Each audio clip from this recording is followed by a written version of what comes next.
Mari kita juga terus belajar untuk menjadi orang tua pembelajar, untuk menjadi orang tua yang cerdas, untuk menjadi orang tua yang penuh kasih sayang, welas asih, penuh dengan keteladanan bagi putra-putri tercinta kita.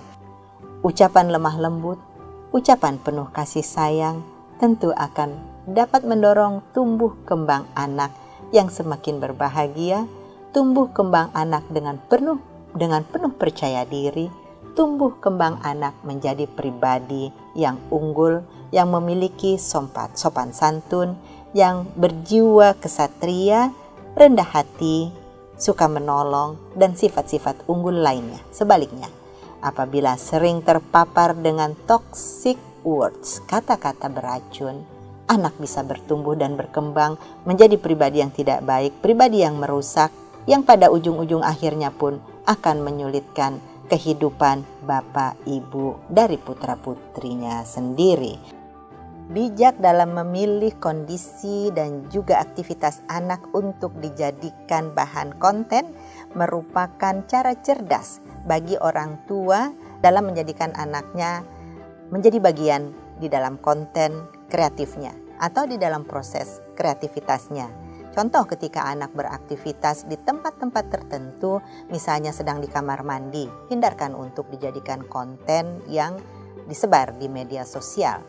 8 fungsi keluarga yang mari tetap kita jalankan dengan berbagai cara adalah fungsi agama, dimensi spiritual, fungsi sosial budaya yang sesuai dengan dimensi sosial kemasyarakatan, fungsi cinta kasih, hal ini untuk berkaitan dengan dimensi emosionalnya lansia, fungsi perlindungan, dimensi sosial kemasyarakatan, fungsi reproduksi, tentu ini sudah menyangkut fisik ya, reproduksi dalam hal ini adalah grandparenting misalnya untuk lansia terhadap cucu-cucunya.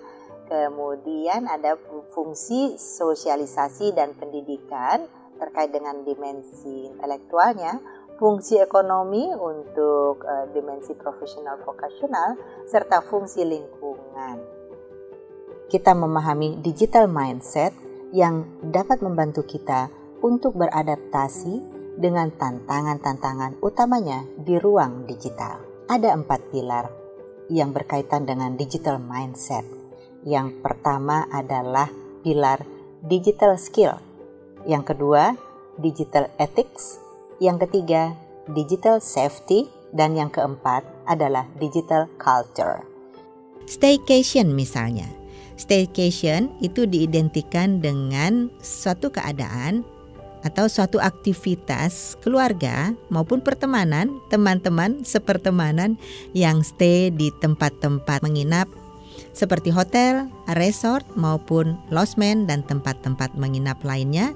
Dan selama melakukan menginap bareng tersebut dilakukan pula upaya-upaya bermain bersama, beraktivitas bersama yang menyenangkan, yang menggembirakan dan tentu saja membahagiakan bersama.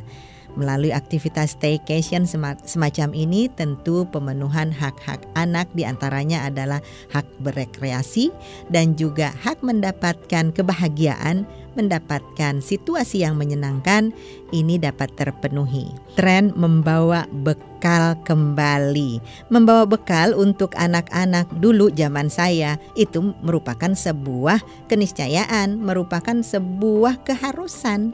Namun kemudian tren ini sempat menghilang karena adanya kantin-kantin di sekolah. Karena tersedianya berbagai warung, restoran cepat saji dan juga kantin-kantin di mana-mana saja, terutama di lingkungan sekolah. Nah begitu di era pandemi 2 tahun ini, kemudian para orang tua kembali ngetren untuk membekali anak-anaknya ke sekolah dengan bekal yang dibuat sendiri dari rumah. Di samping higienis tentunya, tentu saja menunya bisa dibuat beragam dan juga disesuaikan dengan selera anaknya masing-masing.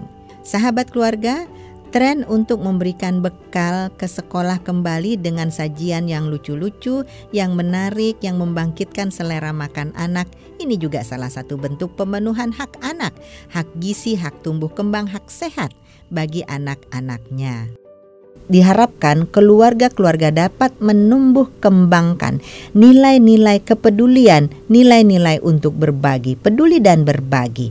Dengannya, maka setiap anggota keluarga dapat memiliki nilai-nilai kehidupan yang baik, nilai-nilai kehidupan yang mulia. Ketika dia berada di luar rumah, dia pun dengan sikap peduli dan berbaginya itu dapat menjadikan suasana di sekitarnya menjadi lebih baik, menjadi peduli, masing-masing menjadi peduli dan bisa meningkatkan kepedulian-kepedulian yang dibutuhkan oleh sekitarnya. Bahwa di dalam setiap keluarga ini penting, artinya kehadiran orang tua secara utuh. Kalau seorang ibu layaknya hampir tidak diragukan lagi bahwa seorang ibu ini selalu memiliki kelekatan, kedekatan dan juga engagement bonding dengan putra-putrinya. Namun kehadiran seorang ayah dengan berbagai alasan seringkali ini memang mesti diupayakan dengan sangat serius dan sungguh-sungguh. Berharap kedepannya semakin banyak lagi para orang tua yang menyadari betapa pentingnya arti parenting di dalam sebuah keluarga dilakukan sejak dini untuk tumbuh kembang anak yang baik dan tumbuh kembang anak yang benar.